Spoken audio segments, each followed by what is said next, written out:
आपण सर्व सेवक एकतेने भगवंताला आणि बाबाला प्रणाम करू. भगवान बाबा हनुमान जी को प्रणाम. महान त्यागी बाबा गुरुदेव जी को प्रणाम. परमात्मा परमपूज्य परमात्मा एक सेवक मंडळ वर्धमान नगर नागपूरच्या वतीने बाबाच्या आदेशानुसार आज वीरेंद्रजी सार्वे यांच्या निवासस्थानी भगवंताचे नवहवन कार्य पार पडलं व भगवत कार्याची चर्चा बैठक या ठिकाणी सुरू आहे. या बैठकी सर्व सेवकांच्या मातोश्री वाराणसी आपल्या बैठकीमध्ये आलेला माझे प्रणाम. आजच्या या चर्चा बैठकीचे अध्यक्ष परमपूज्य परमात्मा एक सेवक मंडळाचे मार्गदर्शक माझे मोठे बंधू शंकरजी हेडाव साहेब यांना सुद्धा माझे नमस्कार. या ठिकाणी या कार्यक्रमाचे उद्घाटक उपाध्यक्ष सन्मान्य सेवकरामजी खडव साहेब यांना सुद्धा माझे नमस्कार. या चर्चा बैठकीमध्ये प्रामुख्याने उपस्थित परमपूज्य परमात्मा एक सेवक मंडळाचे माझे सचिव आदरणीय विठ्ठलरावजी क्षीरसागर साहेब, मंडळाचे माझे संचालक सन्मान्य महाकाळकर साहेब, मंडळाचे माझे संचालक सन्मान्य आमचे ठवकरजी, आपल्याला सर्वांना माझे नमस्कार. या ठिकाणी आवर्जून उपस्थित ज्यांनी ज्यांनी मार्गदर्शन केलं असे सर्व उत्कृष्ट मार्गदर्शन केलं असे सर्व माझे मार्गदर्शक मंडळी, सेवक मंडळी आणि ज्यांचा नंबर नाही लागला आणि लागला असतं तर त्यांनी उत्तमच मार्गदर्शन केलं असतं असं सर्व आदरणीय मंच, सर्व सेवक सेविका बालसेवक सर्वांना माझा नमस्कार. कारण मार्गदर्शन म्हटलं तर काही जे केलं यांना आम्हाला समजतं असं नाही. जे समोर बसते हे कमी नाही, त्याचा नंबर लागत नाही, गोष्ट वेगळी आहे. पण हा आहे चालू आहे ना, तसा विषय आहे. आणि हे सगळी किमया कुणाची आहे? आपल्या बाबाची आहे. नाही तर मग आपल्या पहिलं तर थोबडे पाऊल सेनेने काम चालत होता पहिल्या काळात. मार्गात यायच्या अगोदरचे अनुभव आहेत का तुमच्याकडे? मार्गात आल्यानंतरचे तर सगळ्याकडे आहे.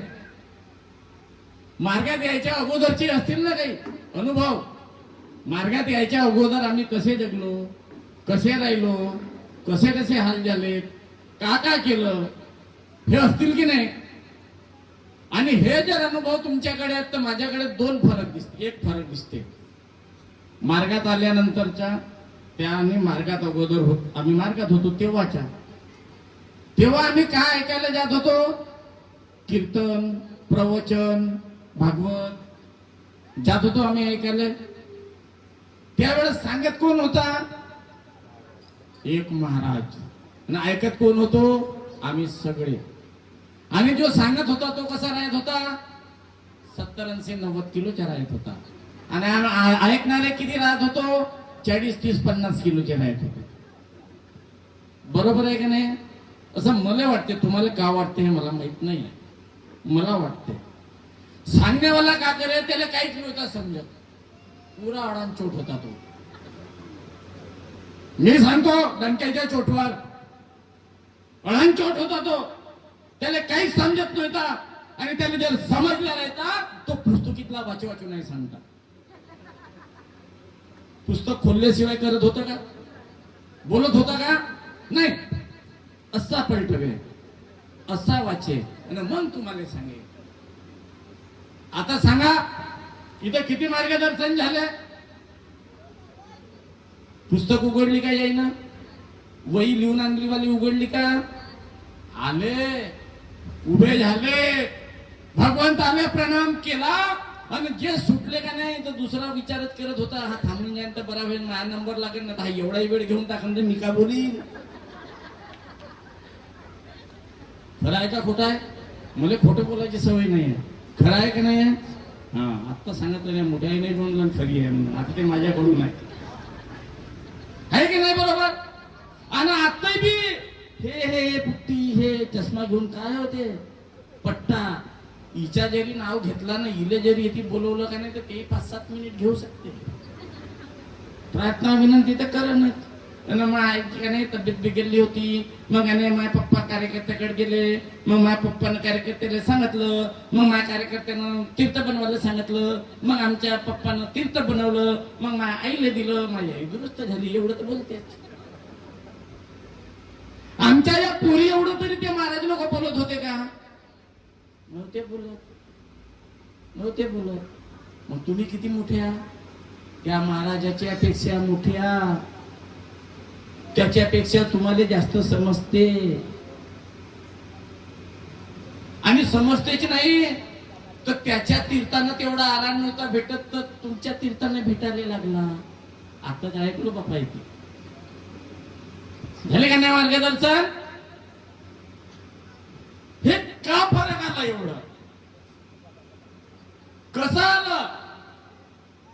धर्म अगोदरही होते, धर्म आताही आहेत आणि सगळ्या माणसासाठी आहेत. देवावर चर्चा झाली, दानवावर झाली, मानवावर झाली. बाबांना हा युग जसा दाखवलाय आता आपल्याला बोट जशा जागी ठेवलाय का हे तीनही प्राणी एकाच जागी आहे. पहिलं अलग अलग राहत होते, एका घरात इथे राहत. पहिल्याच्या काळात देव कुठे राहत होता? स्वर्गात. दानव कुठे राहत होता? पाताळात. माणूस कुठे राहत होता? जमिनीवर. असे म्हणते. मी नाही ऐकलं, ते टीव्हीवर ज्या सिरियल लागल्या त्याच्यातून पाहिलं. राक्षस धाव धाव पडे ना, देव उठू उठू पडे. मग आम्ही म्हणतो देव मोठा आहे, मग करायला काय पाहिजे? मग मोठा कोणता होता? देव कुठे राहे? स्वर्गात. माणूस येतील, राक्षस तिथून तो त्यातून येतून ते चालला जाय चढाई करायला. तेही दिवस टीव्हीवर पाहिले. आमच्या बापानं नाही पाहिलं आणि माझ्या आईनं तर पाहिलं नाही ना, माझ्या आज्याने नाही पाहिलं. ते सांगते पुस्तक पानं पलटवण्यावाले सांगतात ते गोष्ट. आमच्या बाबांना काय सांगितलं आणि बाबांना सांगण्यापेक्षा इथं उपस्थित राहणाऱ्या माझ्या सेवकांना काय सांगितलं का याच्या घरात काय झालं, कसं झालं, ते दुरुस्त कसं झालं, हे आखो देखी इथं आहे. आखो देखी इथं आहे ना. तिथं काय म्हणतो आता त्याच्या 2000 इसवी सन 2000 वर्षाच्या अगोदर. आता 2000 वर्ष म्हणलं तर एका माणसाची वय 100 वर्ष पकडली तर 2000 वर्षामध्ये पिढ्या किती झाल्या. आणि त्यातून तो सांगत 40 वर्ष 50 वर्षाची वय झाली आता माणसाची. आणि तोच आताही सांगून राहिला. समजण्याची गरज आहे. हे जे काही धर्मात खरा प्रश्न आहे की धर्म माणसासाठी आहेत की माणसं धर्मासाठी आहेत, याचा विचार केला पाहिजे. क्षीरसागर साहेब, धर्म माणसासाठी आहेत का माणसं धर्मासाठी आहेत? आतापर्यंत जे काही सुरू आहे लोकांच्या डोळ्यामध्ये धूळ टाकण्याचे प्रकार, जे जे धर्माचे ठेकेदार झाले त्याच्या म्हणणं आहे काय तुम्ही सगळे माणसं धर्मासाठी आहात. आम्हाला कोण काही म्हणलं असेल तर तुम्ही झगडा करा ना, आपले डोके फोडा. आमच्या बाबांना सांगितलं आम्हाला का धर्म माणसासाठी आहे, माणसं धर्मासाठी नाही आहे.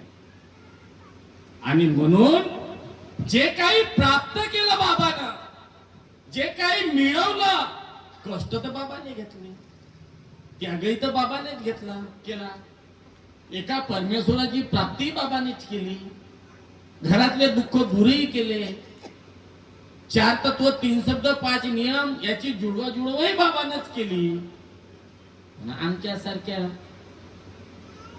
बेवड्याले भुताडक्याले जो आला त्याले फुकटामध्ये वाटूनही दिले. दिलीच नाही तर आमच्या घरातली अलगलही घेऊन गेली बाहेर. आणि आम्हाला मस्त बनवलं, सुखी समाधानी माणूस बनवलं का नाही बनवलं? बाबानं केलं का नाही केलं? आणि म्हणून आज या ठिकाणी मंडळावरही चर्चा झाली. मग आता होते ना धर्म आहेत ना, तुम्ही स्टडी करा. पूर्वीच्या काळात यहुदी धर्म होता, मुस्लिम धर्म आहे, ख्रिश्चन धर्म आहे, हिंदू धर्म आहे, अनेक धर्म आहे. बाबांना सांगितलं मानव धर्म. बरोबर आहे. मग कुठून कसा? यहुदी धर्मामध्ये एक उल्लेख मिळते, तिथे एकच परमेश्वराला मानले जाते. मुसलमान धर्मात एकच परमेश्वराला मानलं जाते, भगवंत एकच मानलं जातं. ख्रिश्चनामध्ये भगवंत एकच मानलं जातं. फक्त हिंदूमध्ये एक नाही मानलं जात, अनेक मानले जातात. भगवंत खूप आहे, 33 कोटी आहेत ना, धुऱ्यावरचे सोडून ते पकडले तर म्हणून वेगळे आहेत. आणि बाबाने आम्हाला एक परमेश्वर सांगितलंय. आता आम्ही कोण? आम्ही पहिले सांगितलं तुम्हाला, धर्मासाठी माणसं का माणसासाठी धर्म. आणि आजही या देशामध्ये किंवा या विश्वामध्ये आता हा चालू आहे धिंगाणा. कोणीकडे जाते तर काही खरं नाही. कोणाच्या मड्यावर जाते का कोणाच्या उरावर जाते, का खरं आहे का? बाम होय, सुटला ना पल्ला तो सोडून का तिच्या लोकांना काय घेऊन जाईल आपल्या संग. कायचे झगडे होत हे, कायचे झगडे होत. याच्यामध्ये सगळ्यात जास्त या विश्वामध्ये जर झगडे होऊन राहिले तर ते धर्माचे होऊन राहिले. ख्रिश्चना विरुद्ध मुसलमान, हिंदू विरुद्ध मुसलमान, बौद्ध विरुद्ध हिंदू, हिंदू बौद्ध विरोधात मुसलमान, हे सगळे जे भांडणं होऊन राहिले. आणि मग जर या माणसासाठी धर्म राहिले असते तर झगडे झाले नसते. धर्मासाठी माणसं झगडून राहिले म्हणून हे झगडे होऊन राहिले. बाबाने हे नाही सांगितलं आम्हाला. बाबाने सांगितलं माणसासाठी धर्म, आणि तो म्हणजे मानव धर्म. आणि जर हा माणसासाठी धर्म होता म्हणून तर इतके मोठे आम्ही पुढे चाललो. नवीन नवीन भूतवाले, देवतावाले, जीनवाले, दारूवाले, मोठ्या मोठ्या बिमारीवाले, हार्ट डिसीज वाले, किडनी वाले, ब्रेन हॅमरेज वाले, कितीतरी. जिथं सगळे रस्ते बंद तिथे मेरा बाबा का रस्ता सुरू. चमत्कार आहे.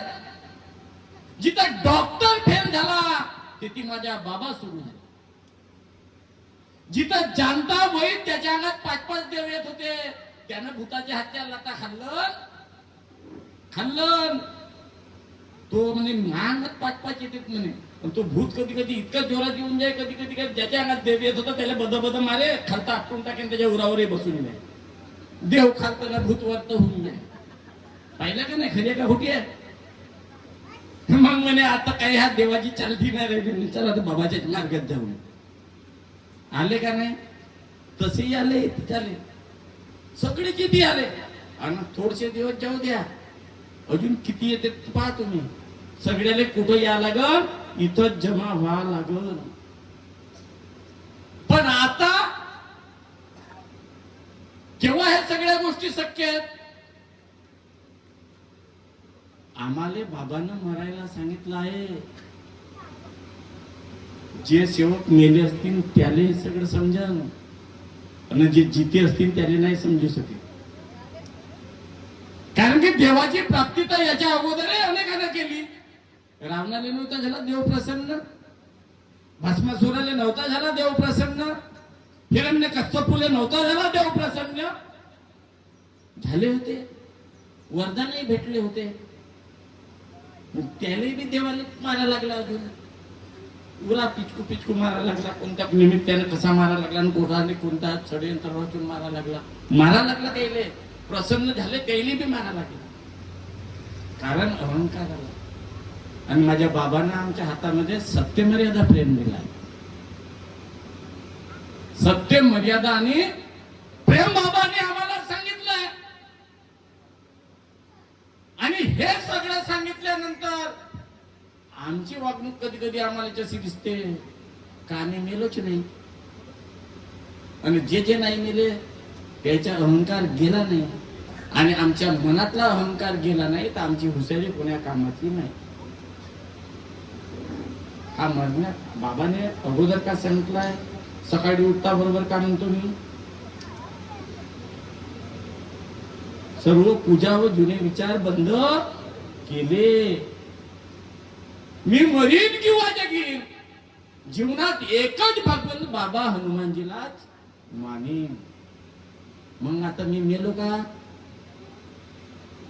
जो मेला त्याला प्राप्त बी झाला, आणि जो मेला नाही त्याला प्राप्त झाला नाही. मी किती काय मेलो, मार्गात मेलो हे वेगळं आहे. ऍक्च्युली 3 वेळा मेलो मी. जी किती वेळा मेलो? 3 वेळा. मार्गात यायच्या अगोदर 2दा मेलो, आणि मार्गात आल्यावर 1दा मेलो. क्षीरसागर साहेब एकदाचे गवाईदार आहे, साक्षीदार आहेत ते. का हो, मेलो का नाही मेलो? 9 फरवरी तारीख आहे सांगून राहिली माझी मरण्याची. मेलो होतो, एकाच कार्यक्रमात होतो. असे परसुडीच्या सामूहिक हवन कार्यक्रम संपला. माझ्या गावामध्ये काला असते गायत्री परिवाराच्या. मी म्हणून राहिलो मी लवकर जातो, हे म्हणून राहिले 2 गज खाऊन द्या. थांबलो, तिकडून फोनवर फोन, एकावर एक, साहेब लवकर या. बायको सरपंच, मी सभापती. मान राहते, जायला लागेल, नाही तर ते नाराज होऊन जातील. 10-15 मत खराब होऊन जातील ना. नाही गेलो तर जाणार लागेल का? जा लागेल. निघालो आम्ही मागे पुढे बाईकनं. माझ्यासोबत माझे मार्गदर्शक होते मुंदेकरजी. त्या दिवशी 3-4 अटॅक त्याच्या अगोदर झाले होते माझ्यावर. प्री प्लॅन होता तो. आणि मी बोरगाववरून गावाकडे वळलो ना, मला उडवलं. ऍक्सिडेंट झाला. जेव्हा ऍक्सिडेंट झाला, आम्ही पडलो तिथे. ती माझी सासूरवाडी चिचोली गाव. भाऊजी पडले, भाऊजी ऍक्सिडेंट झाला म्हणून पोरं आले गावातले धावत. त्यांनी गाड्या आणल्या. माझ्या सासऱ्याकडे माहित नाही, दुसरेच वेळ एका गाडीमध्ये टाकलं. हे 2 बोट पूर्ण तुटले होते, फक्त ही चमडी वाचली होती. हा पाय तुटला होता, तो गोलगोलच फिरत होता पूर्ण. या डोक्यातून खूप रक्त वाहत होतं. इथं छातीला खूप मार लागलं होतं. जाग्यावर ही 2 बोट पकडून आतमध्ये टाकली मी. मागची रुमाल काढायला लावली. एक ढेवर समाजचा शेवकाचा मुलगा आला. त्याने मला ओळखलं, म्हणे साहेबाचा ऍक्सिडेंट झाला. त्याने बाबा हनुमानजी म्हणत द्या ना, भूक मारत द्या ना. मला म्हणे साहेब बाबाला आठवण करा म्हणे, तुम्ही बाबाला स्मरण करा म्हणे. तो एक सेवक समज येसराम नावाचा पोरगा, बोरगावच्या ढेवर समाजचा पोरगा. त्याने फुका मारणं चालू केलं. गाडीमध्ये टाकलं, भंडाऱ्याला आणलं लक्स हॉस्पिटलमध्ये. डॉक्टरना पाहिलं ना, म्हणते तुम्ही जर ठेवत असाल तर ठेवा, घडीभर नाही तर याला आता घेऊन जा म्हणते घरापर्यंत. गेलाय म्हणते मध्ये. मी बोलत होतो, मी म्हणलं मी मरीन कसा? डॉक्टर म्हणे हा वाचू शकत नाही. मग का आता? अरे बँडेज तरी करून दे. तो बँडेज हे काय करता म्हणे डॉक्टर. ह्या बँडेजचे तुमचे पैसे वाया जातील म्हणे डॉक्टर. तरी त्याला बँडेज करायला लावला. 10,000 नुसत्या बँडेज करायचे घेतलं त्यानं 10,000 रुपये. आणि सांगितलं घेऊन जा. एका अँब्युलन्स मध्ये टाकला. त्या अँब्युलन्सच्या ड्रायव्हर बरा भेटला. ते अँब्युलन्स कशी होती तर माहित नाही, ते धक्काधक्की नव्हती. नागपूरला जायला तिनं 2-2.5 तास लावलं. तिथं खासदार पोहोचले, मेडिटेना हॉस्पिटलमध्ये आमदार पोहोचले आणि येणार आहे. मग ते म्हणून पुरा जिल्हाभर बातमी झाली. अख्ख्या जिल्ह्यातच बातमी झाली. काय झाला आता 10-15 मिनिटात खबर येऊन जाईल. गेलाय तापेश्वर वैद्य गेलाय. कशी तरी गाडी पोहोचली. जशी अँब्युलन्स तिथं पोहोचली तर डॉक्टर बिलकुल खासदार आमदार लोक असल्यामुळे ते आपल्या सोबतच घेऊन होते डॉक्टर. त्या अँब्युलन्स मध्ये मधूनच माझा उपचार सुरू झाला. एका जणानं रक्त काढलं, एका जणानं पुसणं चालू केलं, एका जणानं पॅन्ट फाडणं चालू केलं, दुसऱ्यानं शर्ट फाडणं चालू केलं. सगळे उपचार. तिथून ते स्ट्रेचरवर चालत उपचार सुरू. आणि आतमध्ये गेलो आम्ही. मला ठेवलं बेडवर. आणि बेडवर ठेवलं तर 10-5 मिनिट गेले असतील. कशी रिपोर्ट आली माहित नाही. रिपोर्ट आली आणि तो डॉक्टर ओरडला, अग्रवाल नावाचा डॉक्टर. म्हणते याच्यासोबत कोण आहे? आशिष जयस्वाल म्हणते मी आहो. लवकर सांगा. तो आमदार होता तेव्हा आशिष जयस्वाल. मी आहो. ते का गोष्ट आहे? याच्या बायको पोर असतील तर बोलवून टाका साहेब म्हणते. 5 नाही तर 10 मिनिटं आहे म्हणते हा, त्याच्यानंतर हा गेला आहे समजा. मला मी चिडलो त्यावेळी, कारण मी बोलत होतो. मी डॉक्टरला म्हटलं, अग्रवाल डॉक्टर, तुमच्या दवाखान्यात औषध असेल तर सांगा आणि नसेल तसे सांगा, पण माझ्या मुलाला आणि बायकोला घाबरवण्याचे प्रयत्न करू नका. मी दुसऱ्या दवाखान्यात जातो, मी मरू शकत नाही. त्याच्यानंतर मी कोमात गेलो. मग मला माहित नाही परिस्थिती काय झाली. तर 24 घंटे कोमात राहिलो. 24 घंट्यानंतर पुन्हा वापस आलो. डॉक्टर म्हणते होसात आला ना हा, आता मेला होता. होसात 24 तासाच्या नंतर आलो वापस. आल्यानंतर माझ्या पहिलं ऑपरेशन या बोटायच्या झाला. जे फक्त ही चमडी वाचली होती ते बोट तुमच्या समोर जिवंत आहेत का नाही. 2-3 दिवस गेले ना, मशीन लावली. तो म्हणते या टोंगऱ्याच्या वरतन कमरेच्या खालत पाय कापा लागते. हा मी माझ्या बायकोला सांगितलं सही नको देजो म्हणलो, चुपचाप हे तुला पटवतील, सही घेतील माझ्या पाय कापासाठी, तू सही देजो नको. पाय कापाचा नाहीये. सगळी तयारी झाली. जयस्वाल आले मला समजावले, अंगा अरे म्हणे जीव वाचून राहिला, पाय कटू म्हटलं. म्हणून नाही कापायचा पाय, माझ्या पायात जीव आहे. 15 दिवसानंतर ऑपरेशन होईल. नाही म्हणे ऑपरेशन करायला लागते, कापा लागते. नाही म्हणलं, नाही कापलं पाय. तिथून 8 दिवसानंतर माझ्या पायाचे बोट हल्ले. पाय इतका मोठा झाला होता, नाही मोठे मोठे फोडे होते, सडल्यासारखा मांस गेलता पूर्ण पायाच्या. 8 दिवसाच्या नंतर या पायाच्या बोटा अंगठा हल्ला आणि बोट हल्ला. मग डॉक्टरने विश्वास झाला, म्हणजे हे कसं चमत्कार आहे, याच्या व्हेन चालू झाल्या का. आणि नंतर या पायाचं ऑपरेशन झालंय. ऑपरेशन झाला तर झाला. ऑपरेशन झाल्यावरही मोठा मुजरतो डॉक्टर. म्हणे हा मरतवरी चालणारच नाही, याले कुबडीत राहील म्हणे. मरतवरी कुबडीत राहील म्हणे. मरतपर्यंत मला नाही चालणार म्हणे तो डॉक्टर. आज मी चालत आलो का कुबडीवर आलो तुमच्या इथे. धावतो, चालता नाही, धावायला लावून तर धावू शकतो. हे कुणामुळे कसं शक्य आहे. डॉक्टर नापास झाला का नाही. डॉक्टर नापास झाला का पास झाला डॉक्टर. अरे मोठे मोठे डॉक्टर नापास झाले ना बाबाच्या समोर. मागच कायलाप आला होता, पुरे देश हैराण झाले होते. कुठे पडते ना का पडते. तुमचं बोलायले असा वाटे हा धानल्या का जाईल तर बरा होईल. हा कायलाप धानल्या का जाईल तर बरा होईल. आमच्या तुमचं का नाही पडल्या पाहिजे. धानलेवाल्याला वाटे हा तिकडं नागपूरकडे जायला तर बरा होईल.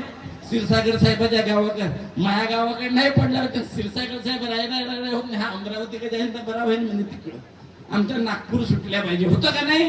मार पुरण टाकणं चालू होता. पुरण करणं, पोळ्या करणे, मटण खाणारे मटण खात होते. जो पाहुणचार घरी कुठं मटण तर कुठं पुरण तर कुठं काही ना काही किती पाहुणचार खाऊनच टाकले. ज्यानं आयुष्यभर नाही खाल्ले त्या महिन्याभरात खाल्लेच खायला. त्यावेळेस घरोघरी कुठे गेलाच खायला. आपल्या सेवकाच्या किती योगदान होतं त्यावेळेस. बाबाच्या किती दूरदृष्टिकोन होता त्यावेळेस. हे आम्हाला समजलं पाहिजे. आणि म्हणून मी म्हणतो की पूर्वी जे धर्माची व्याख्या होती, धर्म या धर्मासाठी माणसं होते. आता माणसासाठी बाबांना धर्म काढलं नाही. त्या मानव धर्माचे आम्ही सेवक आहोत.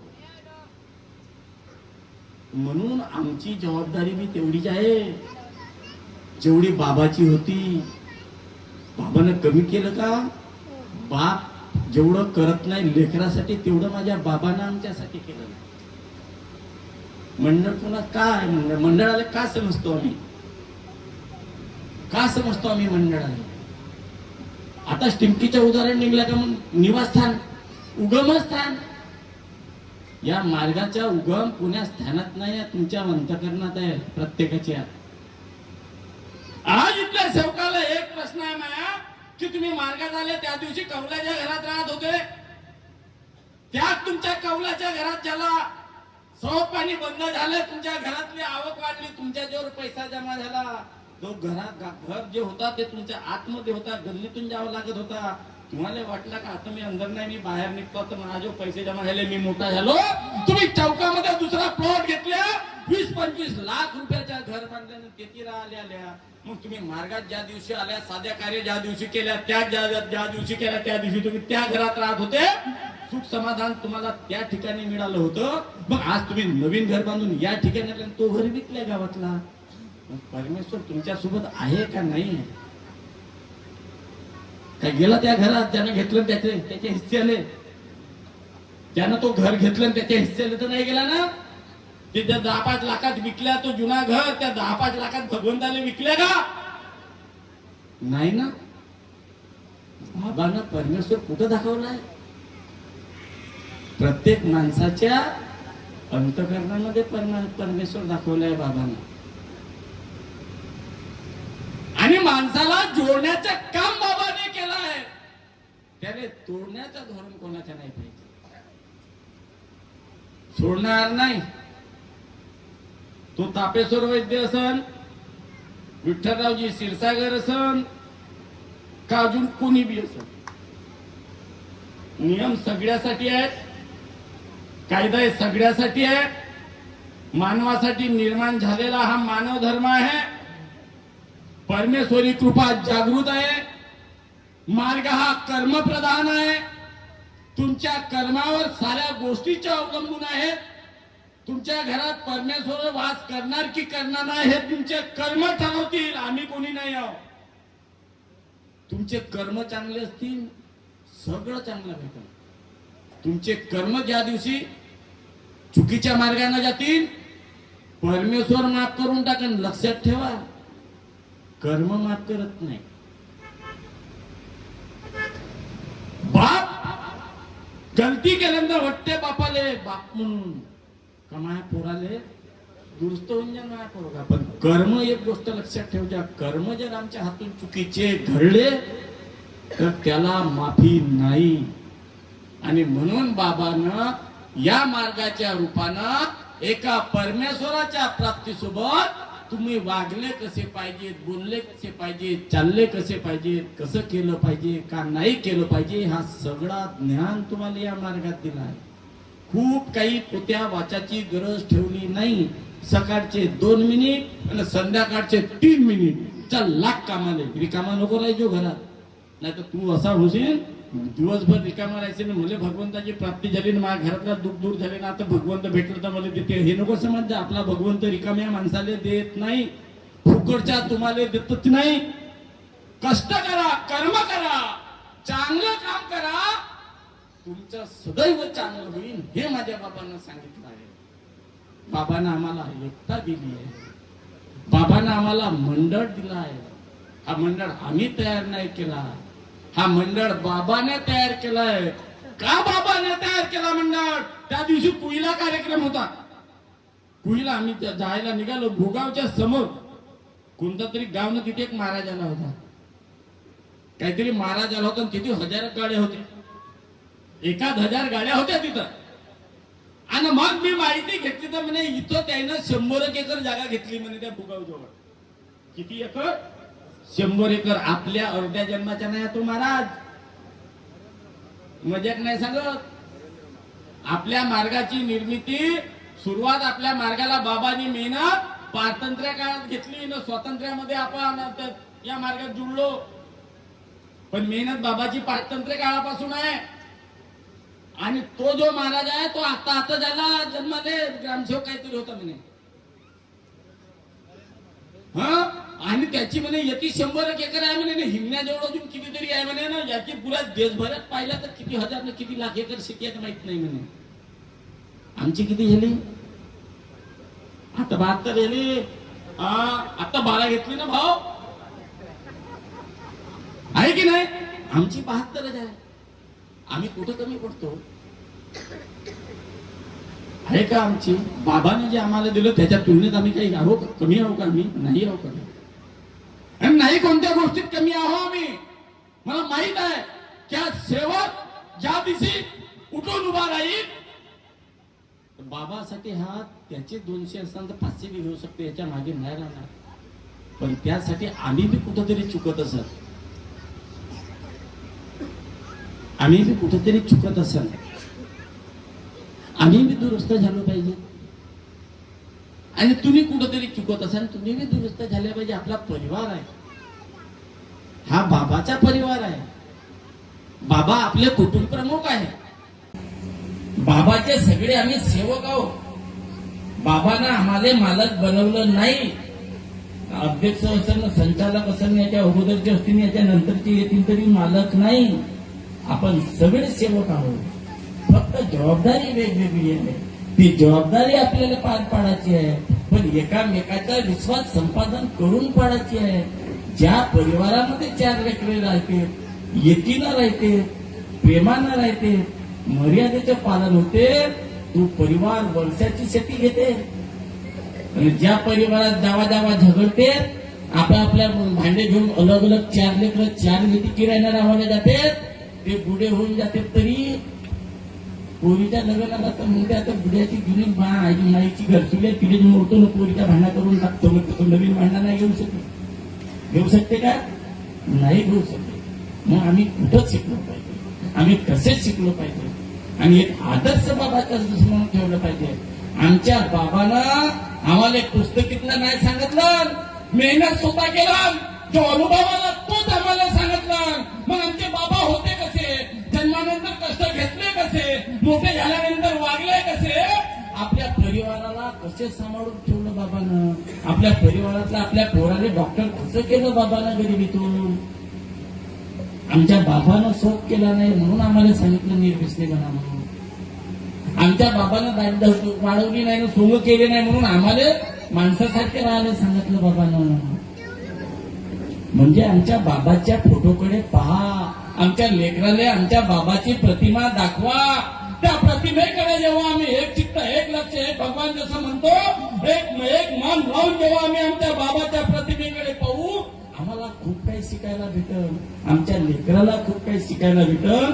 बाबाची कथा आमच्या लेकराला सांगा, कसे गरिबीतून बाबा जगले, बाबानं पोराले कसा डॉक्टर केलं. मग सांगा पोराले, तू आता चिंताच नको करू, बाबा जेवढं काहीच नव्हतं तर बाबाच्या पोरगा डॉक्टर झाला, तर माझ्याजवळ तर 5 एकर आहे, तुझ्यासाठी इकून टाकले. काय चिंता नको करू, खमसून अभ्यास कर, रात दिवस बाबाला समोर ठेव आणि असा अभ्यास कर की साऱ्या लोकांनी म्हणणारे झालं पाहिजे की माझ्या सेवकीनं, माझ्या सेवकानं तेवढ्या गरिबीत राहून पोराने एवढा मोठा माणूस बनवलं. तिने बाबा गुरुदेवजी पावले. त्यानं म्हणलं पाहिजे अनेक पर्यायनं, आपले सेवक नाही म्हणते, अनेक पर्यायनं म्हणलं पाहिजे. आणि ज्या दिवशी हा आदर्श समाजासमोर आमचा राहील, हा आदर्श समाजासमोर आमचं जाईल, त्या दिवशी तुम्हाला म्हणजे बाबा गुरुदेवजी समजले, हा त्याचा अर्थ निघेल.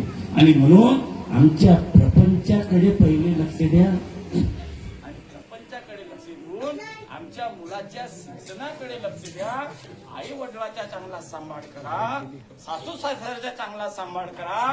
हेवा वाटेल, जगाला हेवा वाटेल अशा सासू सुनेचा रिश्ता, माय लेकराचा रिश्ता, वडील आणि मुलाचा रिश्ता समाजासमोर जर आला, हा आदर्श लोकांसमोर गेला, तर त्याचे गुण माझ्या बाबाला मिळतील. आणि हे गुण माझ्या बाबाला म्हणजे मानव धर्माला मिळाले, तर ही परमेश्वरी शक्ती पुन्हा जोमाने आपल्या पाठीशी खंबीरपणे उभी राहिल्याशिवाय राहणार नाही. हा विश्वास या ठिकाणी व्यक्त करतो आणि थांबतो. सर्वांना माझ्या नमस्कार.